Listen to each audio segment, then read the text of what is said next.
sejam bem-vindos à segunda parte do Time Saúde e Bem-Estar, num dia em que damos especial atenção ao HIV e os seus desafios. E desde já quero sim convidar o caro telespectador a interagir conosco para que possa fazer algumas questões à minha convidada. E dando continuidade à nossa conversa, doutora Anuela, em que consiste o TARV? O tratamento antirretroviral, o TARV, serve para melhorar a qualidade de vida do paciente, ou seja, ele reduz a carga do vírus no sangue, consequentemente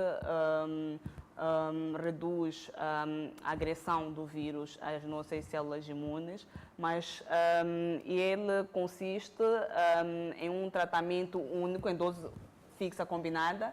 Portanto, é uma toma por dia, apenas uma por dia. Então, é importante ressaltar que o tratamento, já tinha dito, né, que tem que ser decidido dentro da unidade sanitária e nunca fora. E nunca fora, tem que ser sempre dentro da unidade sanitária e de acordo com os parâmetros que já tinha aqui mencionado. Okay. E essa dose única foi implementada há pouco tempo, não é? Foi em junho do ano passado, 2013. Exato. Sim. E existem algumas pessoas ainda que tomam, antigamente eram 2 comprimidos, não é? De dia e de noite. Existem algumas pessoas que ainda estão a tomar deste modo? Sim, existem pessoas que estão a tomar o medicamento e não quer dizer que estejam prejudicadas por isso, porque não há benefícios em correr e trocar uma linha que está a cair bem no paciente, não há necessidade de correr e trocar imediatamente. Os que vão iniciam com esta linha, os que já tinham a linha anterior, de acordo com o Conselho dos Carteiros, dão continuidade, mas não quer dizer que estejam prejudicados. Ok. E quais são os sintomas, não é? Porque existem pessoas que nem todos saem com um tratamento perfeito, a priori, não é? Desta dose única. Alguns têm tido alguns problemas, como insônia, dificuldade em dar seguimento às suas atividades diárias.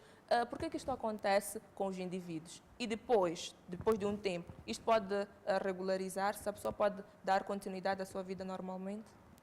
Como qualquer outra medicação, até dizer que no caso dos medicamentos antirretrovirais, são medicamentos muito fortes, então eles são muito fortes e têm alguns efeitos colaterais, dependendo, mais uma vez, do organismo para o organismo. Existem pessoas que tomam e não têm grandes efeitos, não sentem muitos efeitos. Há quem toma e sente, e muitas das vezes os que têm algumas dificuldades por algum tempo, algumas semanas, mas depois o organismo acaba habituando-se e fica resolvido. E existem algumas situações em que os indivíduos que já tomam este medicamento há muito tempo, podem ser estes que ainda têm doses duplicadas, sentem que devem parar de tomar porque já estão bem de saúde. Alguns dizem publicamente até que já não tomam os medicamentos porque estão a gozar de boa saúde. O medicamento antirretroviral é para toda a vida? O medicamento antirretroviral é vitalício, sim, é para toda a vida. Nunca em circunstâncias nenhuma, ele é interrompido, nunca deve ser interrompido e não há indicações nenhuma para interrupção. Sim, ele melhora a qualidade de vida do paciente, como eu já tinha explicado, que ele reduz a carga viral e reduz os efeitos nocivos no organismo. Então, é justamente para isso que servem os antirretrovirais, mas eles não curam a doença, porque os vírus, digamos que é esperto, é um vírus esperto e ele fica acumulado em reservatórios, em certos órgãos, e não sai para a corrente. Então, não quer dizer que não tenha o vírus, quer dizer que está lá, mas com o tratamento ele só não circula na corrente, mas está lá. Ok. Então, nunca deve ser interrompido em circunstâncias nenhuma. Exato. E tem indicação que temos o Armando do outro lado. Raimundo, desculpa. Seja bem-vindo ao programa. Boa noite, Raimundo. Boa noite. Sim, boa noite. Seja bem-vindo. Sim. Eu estava a perguntar assim, uma pessoa zero positivo e uma pessoa negativa, pode se casar ou não? Ok. Raimundo, e é tudo? Pois bem, obrigada, Raimundo, por estar neste momento ligado ao programa e, acima de tudo, deixar ficar aqui a sua questão. Doutora Noela, continua em linha? Obrigada, Raimundo. Doutora Noela, respondendo já à questão do nosso telespectador, sem mais delongas, uma pessoa com o vírus e uma pessoa sem o vírus podem contrair matrimónio? Claro, é claro que uma pessoa com o vírus e sem o vírus pode contrair. E prontos, parabéns às pessoas que tomam essa decisão, porque, mais uma vez, pronto, isto mostra que não há aquela discriminação, ajuda-nos a combater o estigma e até para mostrar aos outros que não há problemas nenhuns em relacionamentos de pessoas com diferentes status de HIV. E pronto, depende. Existem medidas, as mesmas medidas de prevenção que são aconselhadas, tanto para a pessoa com HIV e as outras pessoas sem HIV, devem ser seguidas para evitar que se passe o vírus a outra pessoa. Okay. Mas podem se casar sim e pronto, né? É de louvar. E existem casos de indivíduos que, depois de fazer o teste ou descobrir, ficam com medo de dar a notícia ao seu parceiro por medo, por receio, não é? Deste mesmo parceiro romper com a relação? Isso existe muito. Mais uma vez, falar aqui do estigma, e também falar aqui do estigma, do medo, vergonha. Existem sim, infelizmente, pessoas que mesmo depois da testagem, sabendo que são positivas, têm esse medo de revelar ao seu parceiro o seu estado. Mas é muito importante que o faça para o bem da outra pessoa, para o seu próprio bem, para o bem da outra. É importante que a pessoa tenha uma relação aberta, não é? Que tenha uma relação aberta, porque afinal de contas, viver de mentiras, ou como diz a mentira, sempre tem pernas curtas e pode acabar por prejudicar não só ao parceiro, mas também a crianças, no caso da parceira, ou no caso dela estiver grávida, ou pode acabar prejudicando não só ela, como também a criança. Então, são várias pessoas aqui envolvidas neste processo. Ok. E qual é a importância do aconselhamento pré-testagem? Ok. O aconselhamento pré-testagem é importante na medida em que ele dá maior tranquilidade, ajuda na prevenção da transmissão do HIV ao parceiro, como eu já tinha dito, ao parceiro sexual ou então à criança, no caso de mulheres grávidas, da parceira está grávida e da criança, ajuda a reduzir comportamentos de risco, o diagnóstico precoce, quanto mais cedo souber do meu estado, se for positivo, portanto, eu terei o acesso, o maior acesso ou acesso mais precoce, não é? Aos cuidados e a tratamento. Ok. E falou aqui dos comportamentos de risco. A que se refere? Falo de relações sexuais sem o uso do preservativo. Ressaltar que este preservativo deve ser usado de forma correta, primeiro, de forma correta e de forma consistente.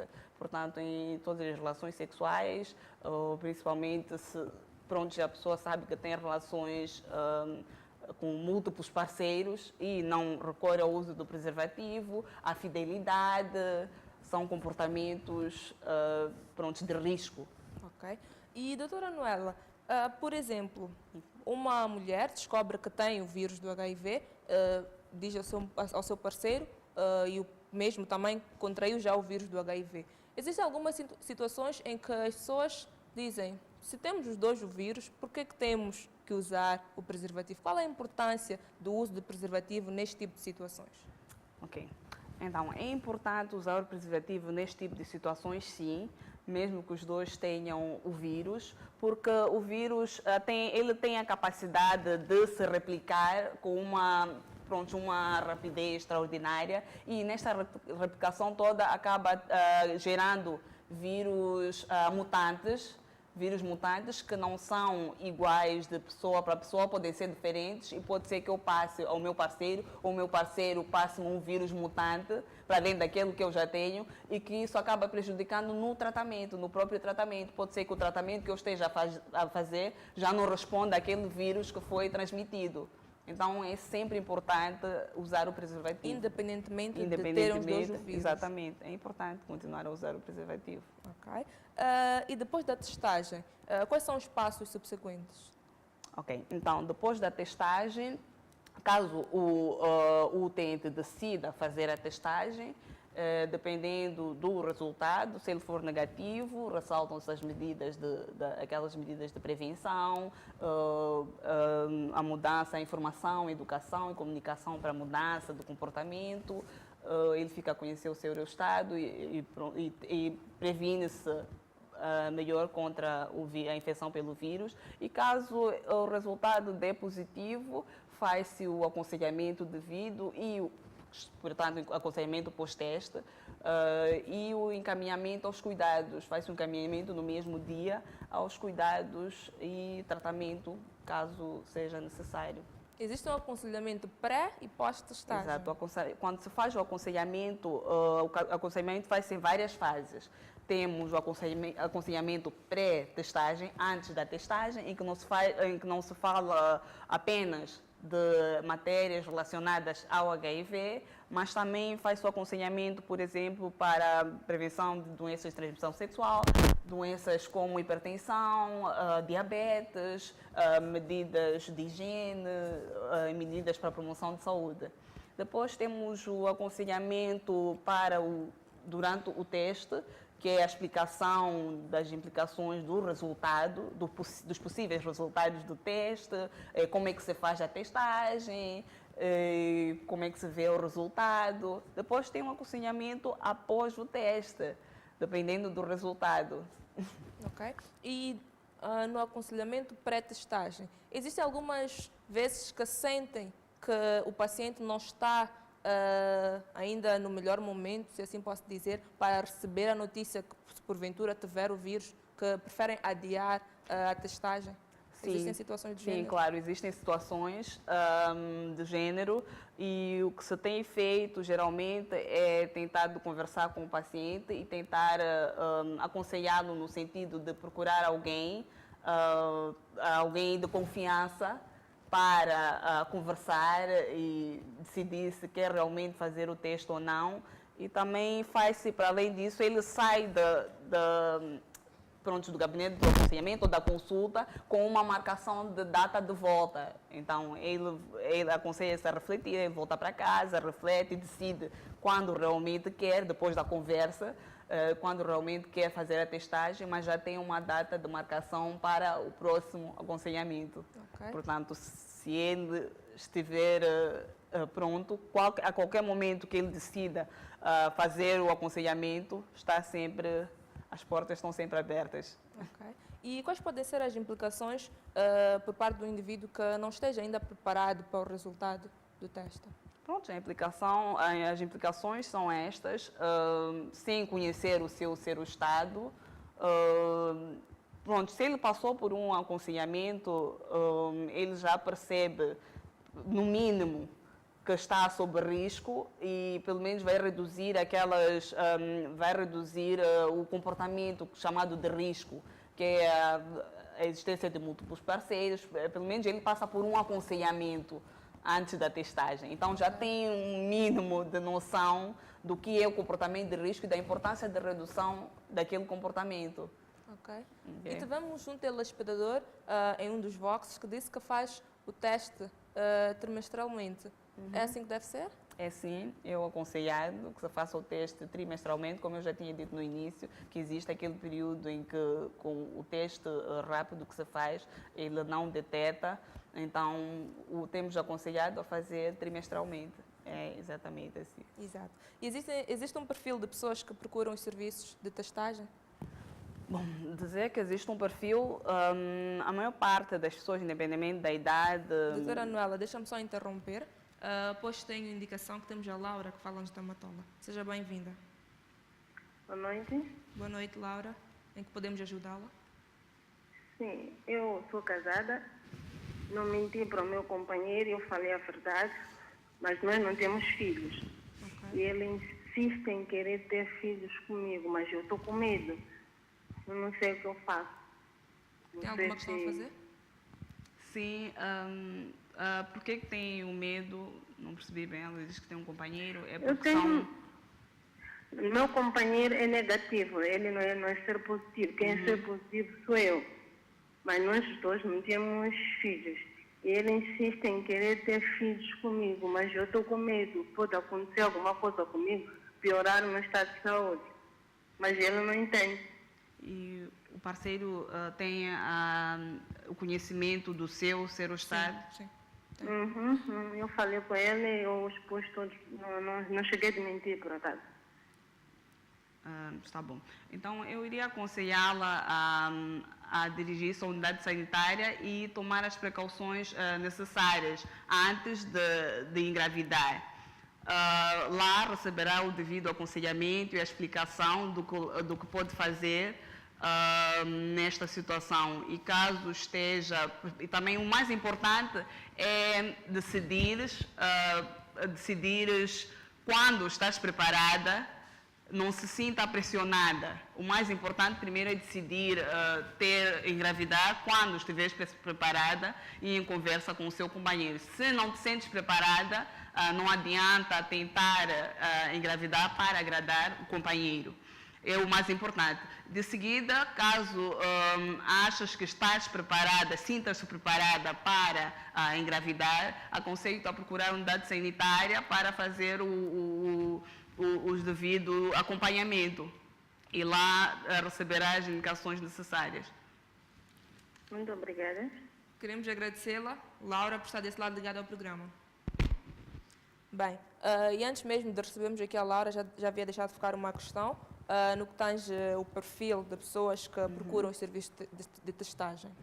Então, dizer que em relação à testagem, dos dados que nós temos na unidade sanitária, temos toda a população no geral, independentemente da idade, sexo, por onde escorre, raça, mas dizer que a maior parte dos que testam dentro da unidade sanitárias têm sido mulheres.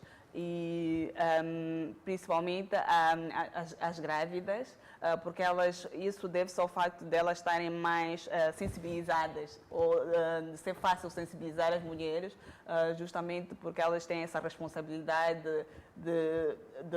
têm a noção e responsabilidade de evitar com que a criança nasça com o vírus. Então, porque elas têm essa responsabilidade, já estão sensibilizadas para isso, então elas estão mais propensas a fazerem a testagem, as mulheres grávidas.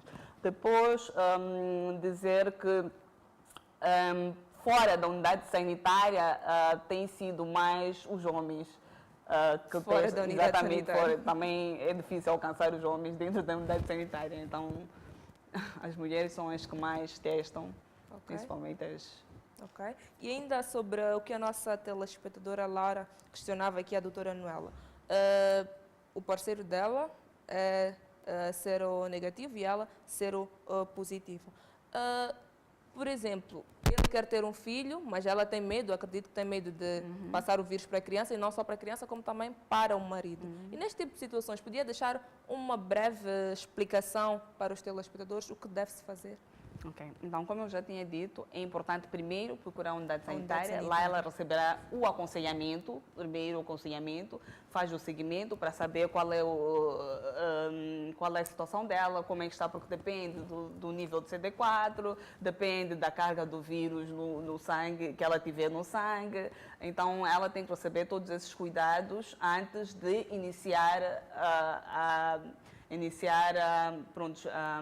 antes de engravidar, não é? Então tem que ter todos estes cuidados e toda esta atenção antes disso. Depois disto, se for necessário, caso ela seja elegível para algum tratamento, ou ela terá que fazer e terá que cumprir o aconselhamento para ver se ela está de fato a cumprir com o tratamento, correto e de acordo com as recomendações. Então, Penso que, no geral, é isto. Bem, Primeiro, um casal que pretende ter filho, como é o caso da nossa telespectadora, depois de ter o aconselhamento, toda a informação para poder engravidar, pode manter relações sexuais desprotegidas. Pode sim, pode e manter. ela não corre risco de... há sempre uma chance. Então, há sempre chance de... Não é 100% seguro. Não é 100% Não é seguro. 100% seguro. Então, existem as tais medidas que eu falei de acompanhamento médico, dos exames que tem que fazer, que é para ver se reduz as chances da transmissão. Mas Reduz as chances. podemos dizer que é 100% seguro não transmitir o vírus à criança que poderá nascer. 100% também não é. Também não. Ok. Bem, Laura, é melhor Há dirigir-se sempre o porque- risco. Exato. É melhor Então ter é mesmo sempre um bom. aconselhamento que Exato. será muito, muito favorável para si.